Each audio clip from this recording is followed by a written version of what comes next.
Hello guys, welcome to Techavro channel. Hope you're doing well. In this video I'm going to show you how to put a password on your app. So guys, if you want to put a password on your app, then you need to lock that app. So let's continue. At first go to your settings and now swipe down until you see the option privacy and tap on it. Tap on app lock. Now select the app you want to enter the password. So I'm selecting my Facebook.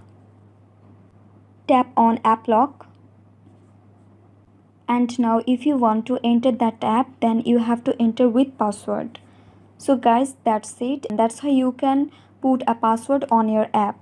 So guys, I hope this video was helpful to you. If it was, then please give a thumbs up and hit the subscribe button. And thanks for watching the video.